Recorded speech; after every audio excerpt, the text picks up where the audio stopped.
Space Force colonel was let go. He is on holiday. He got a call from Donald Trump previously during his time in the Space Force, but now, because he is speaking out decrying Marxism, he has sort of been asked to not be in the military anymore. So we're going to talk about this. Here, the story comes over from military.com. It says a commander of the U.S. Space Force unit that was tasked with detecting ballistic missile launches has been fired for comments that were made during a podcast promoting his new book, which claims that Marxist ideologies are becoming prevalent in the United States military. The guy goes by the name of Matthew Lohmeier. He's the commander of the 11th Space Warning Squadron at Buckley Air Force Base in Colorado. He was relieved from his post Friday by Lieutenant Stephen Whiting, the head of Space Operations Command, love these names, over a loss of confidence in his ability to lead, Military.com has exclusively learned. The decision was based on public comments that were made by Lieutenant Colonel Lohmeier in a recent podcast, a Space Force spokesperson said in an email. Lieutenant General Whiting has initiated a command-directed investigation on whether these comments constituted prohibited partisan political activity. Lohmeier's temporary assignment in the wake of his removal was not immediately clear. So it looks like, he was fired, but then maybe not fired because he was potentially being removed and then relocated somewhere else. Apparently, he got a call from Donald Trump at some point in time. So, this guy's being bounced around is what it sounds like.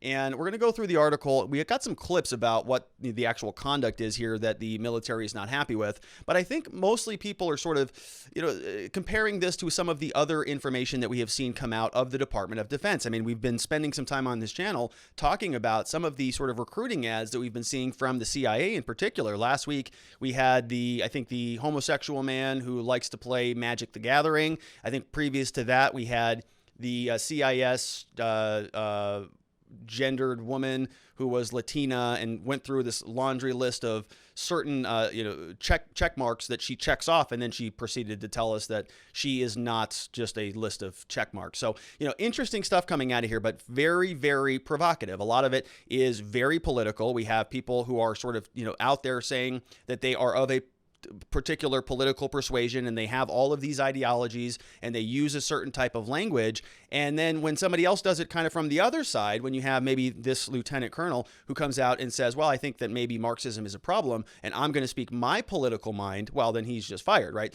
So people are looking at this and saying, this is the double standard that happens. We have the government itself endorsing via its recruiting ads a lot of stuff that looks like critical race theory, that looks like it is promoting these different labels and these different language, particularities.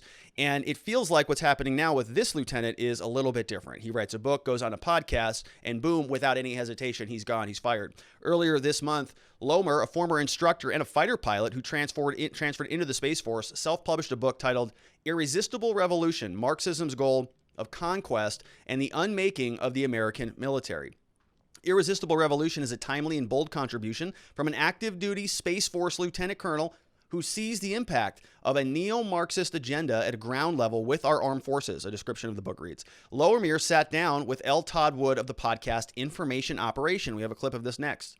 Hosted by Creative Destruction, or CD, to promote the book. He spoke about U.S. institutions, including universities, media, federal agencies, including the military, that he said are increasingly adopting leftist practices. These practices, such as diversity and inclusion training, are the systemic cause for the divisive climate across America today, he said. From his perspective as a commander, Lohmeier said he didn't seek to criticize any particular senior leader or publicly identify troops within the book. Rather, he said he focused on the policies that service members now have to adhere to align with certain agendas that are now affecting our culture. Regarding Defense Secretary Lloyd Austin, he said, I don't demonize the man, but I want to make it clear to both him and every service member, this diversity and inclusion agenda, it will divide us, it will not unify us. So, he's speaking his mind now, and we're going to go through some of the rules in a little bit. Obviously, I did not serve in the military, so I'm not intimately familiar with some of these rules and regulations, but generally speaking, right, if you are somebody who's running a business or an organization or a team or a high school or any of those things, right, you want people to adhere to a certain code of conduct when they're a part of that institution. The military is no different. And so we want to ensure that there are standards across the board that are being enforced across the board. So if this lieutenant colonel was in violation of those protocols, was in violation of those rules, well, maybe there should be some repercussions for that, and maybe the firing was in fact justified. If that standard is equally applied across the board. In other words, if all political commentary is prohibited because we have a prohibition against that, because we want to maintain cohesiveness and unity within the armed services, and so in order to facilitate and foster that environment, maybe we say certain type of conduct is not allowed. Certain types of language, certain types of speech is just we're going to leave that at the door. You may do that in your place of business or on your sports team or your card club or whatever, right? There are certain rules of conduct that you adhere to, and we all pretty much accept that. But the problem here becomes when it's a different standard, when we have different agencies of the Department of Defense promulgating and pushing forward political ideologies or interpretations of, sort of applying procedure, internal procedure that is within the DoD, running them through, let's say, the CRT filter, just saying, well, we're gonna modify all of our trainings and protocols and introduce all these diversity trainings because of we've identified this as necessary and important priority for the armed services. They can make their justification for that. Now, if it looks very political, if it looks like this is something that is being done to sort of wring out certain ideologies from the armed services, which many people are speculating about, I don't think that this has been forgotten. We saw what happened after the January 6th Capitol Hill riots, which I have never endorsed or ever supported any violence of any capacity.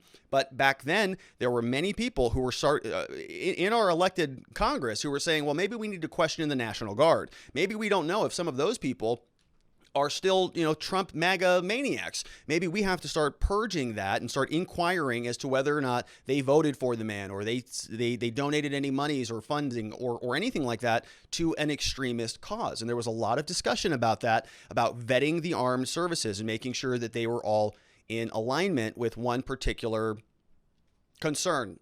So here, if now we're going to be criticizing or condemning or even firing somebody who is a part of the armed services for maybe, offering an alternative perspective here, one that many Americans think is perfectly valid and is in fact a better ideology, something that our military should adhere to. Well, now we can have a legitimate policy discussion about that because it feels like we're not prohibiting all political conduct, we're prohibiting some political conduct.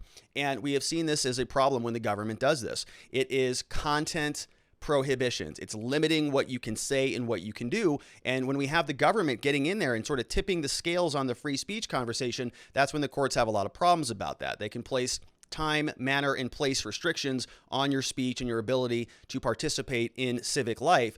But when they start doing content moderation now, when they start saying, well, you can say these things, but not those things, that's when it becomes problematic. So let's listen in and look at this gentleman, Matthew Lohmeier. Look at this guy. This guy's a handsome man. Look at this guy.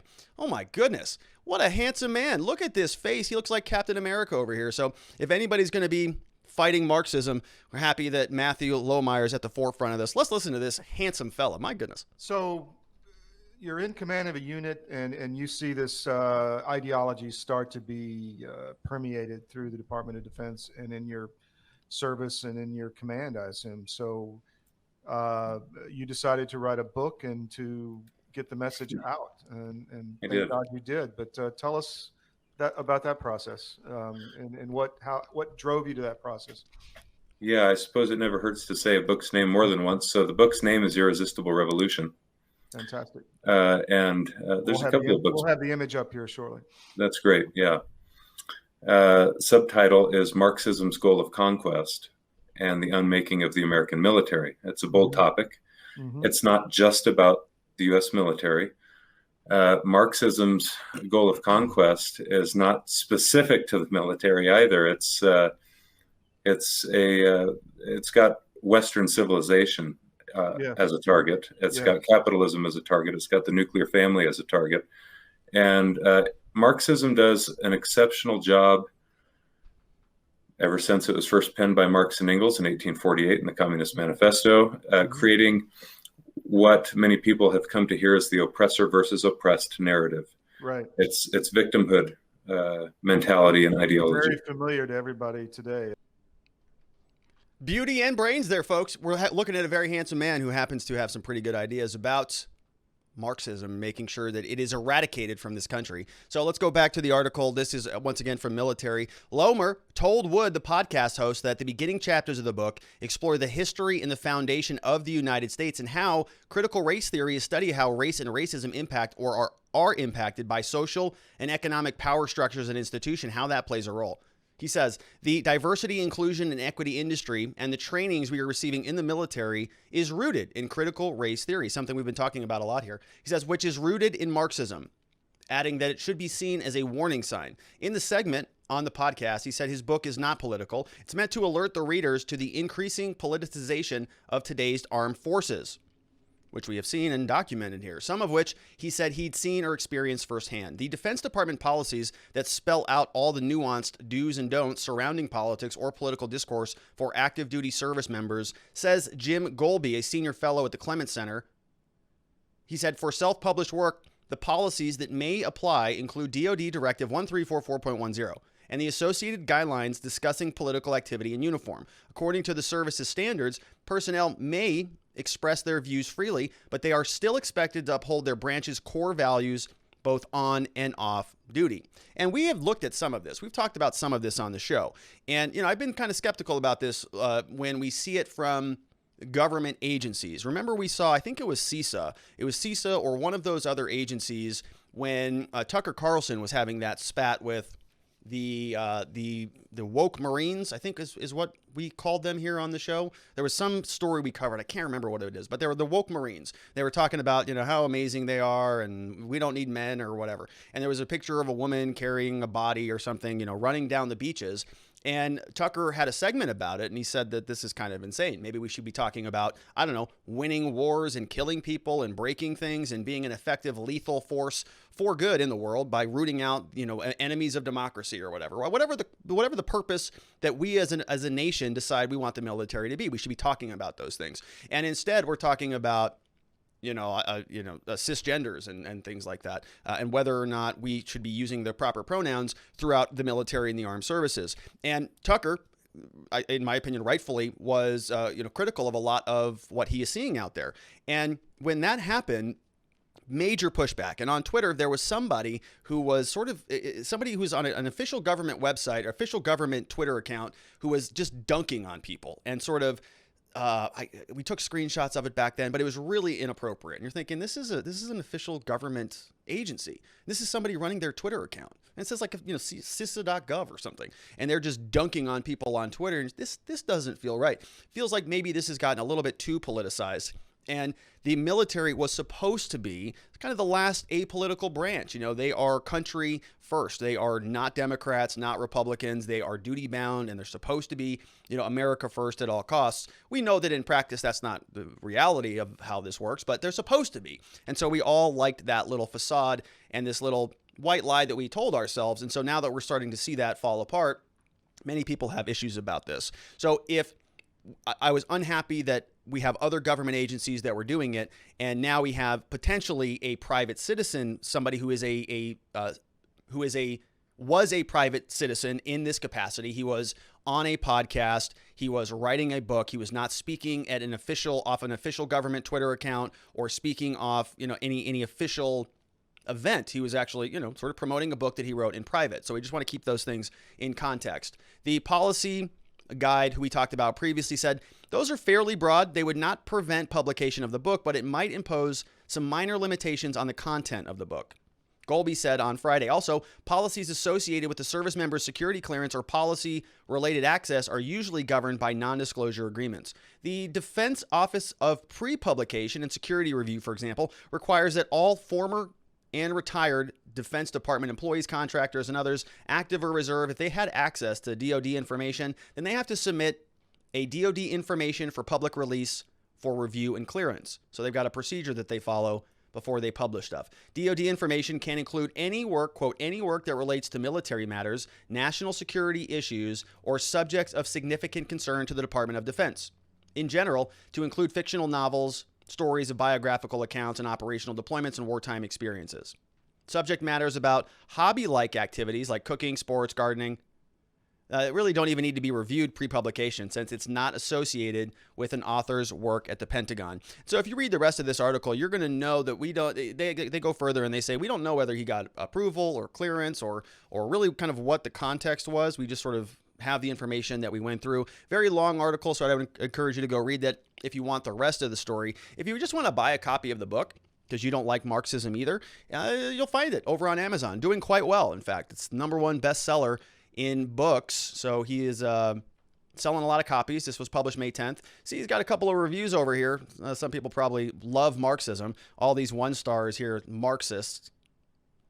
Just, Leninists, Trotskyites, just the worst. So they are probably, knocking that down, but that's all right. I got ourselves a copy. Let's take a look at what's going on here. We're going to read 4 pages of the introduction, 2 slides. It says here, written by Matthew Lohmeier from Irresistible Revolution, says, to appreciate just how disproportionate, ugly, or evil a thing is, sometimes one must first comprehend what is balanced, beautiful, and good. To recognize approaching danger or impending chaos is often to have first been properly oriented to safety and order. Thus, opposites serve an important educational purpose, provide a necessary contrast, both enabling and requiring human discernment, as well as constructing a context for the exercise of free will.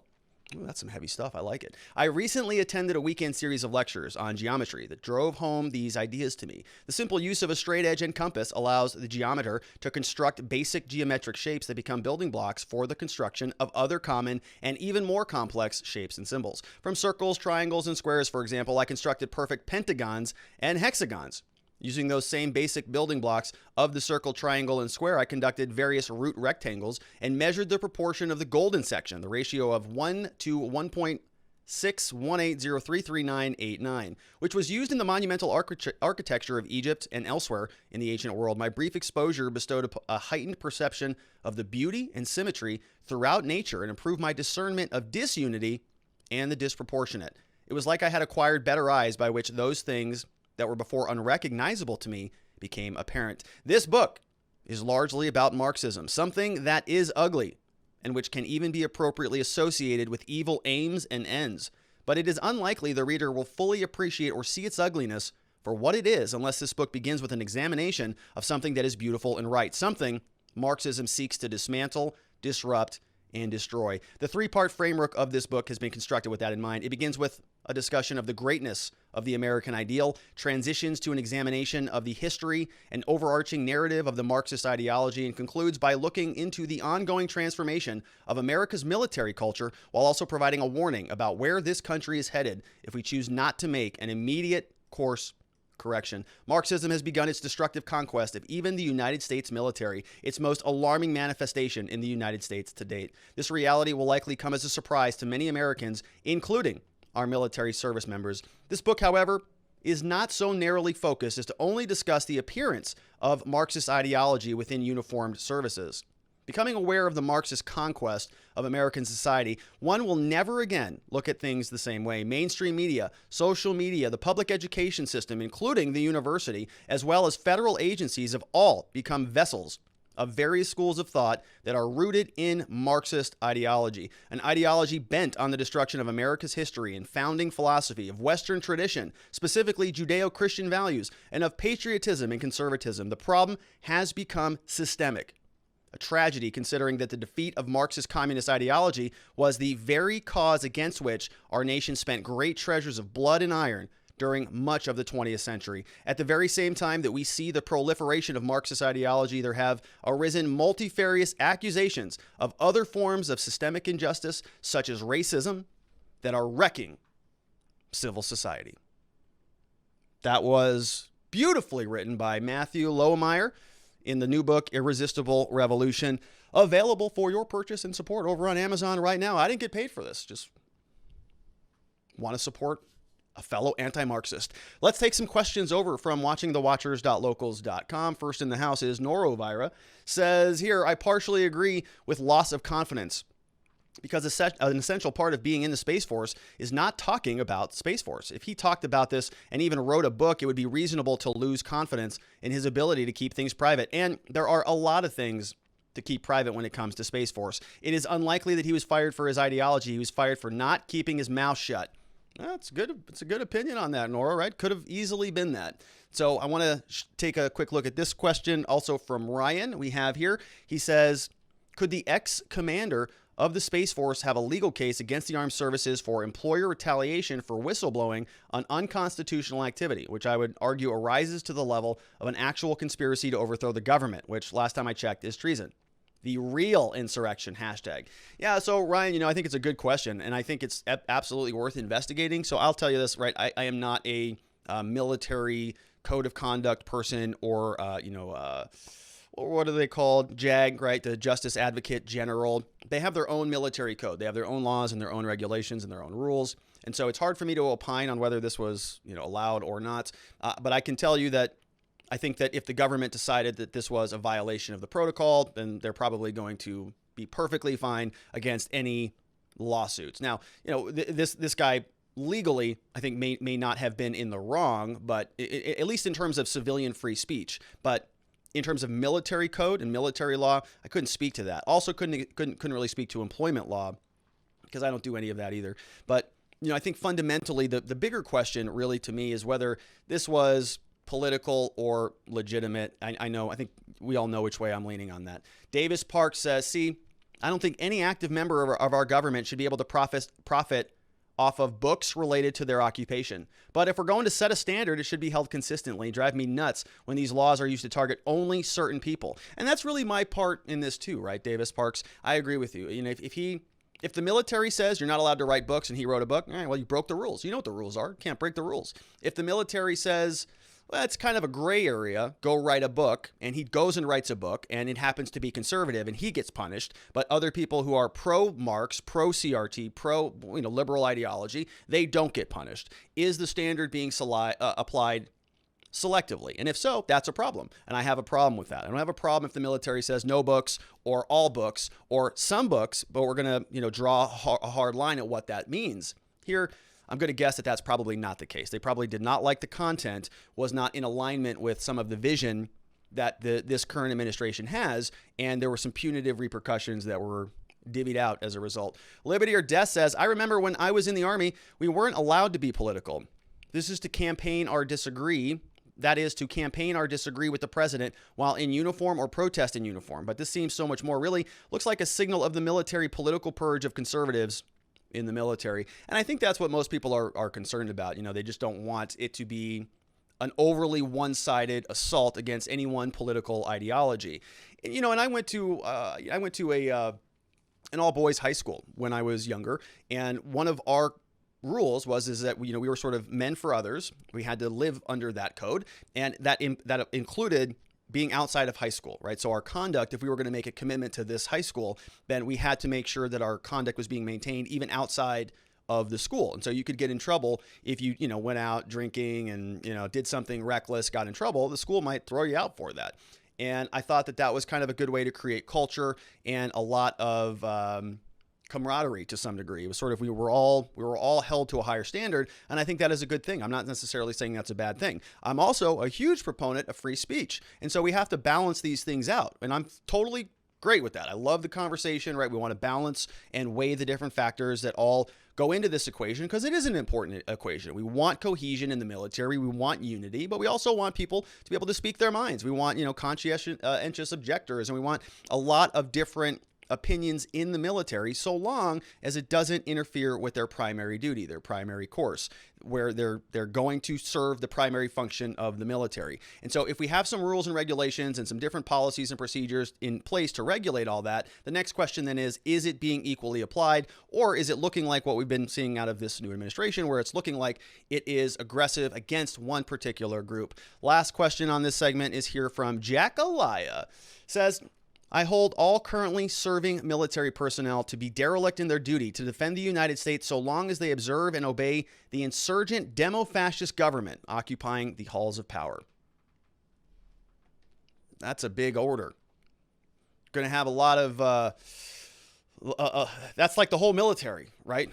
Yeah, it's a lot of people. Well, Jack Alaya, I think a lot of people probably agree with you, but it is current environment. It's a good reason to go vote in 2022 and 2024, maybe to change the administration. So again, all of those questions came over from watching the Watchers www.locals.com. Really appreciate your support. And a quick reminder that I am a criminal defense lawyer in the state of Arizona. So if you're watching this and you know anybody in our state that's been charged with a crime, we offer free case evaluations. I would be honored and humbled if you sent them our way. We'll be sure to help them out.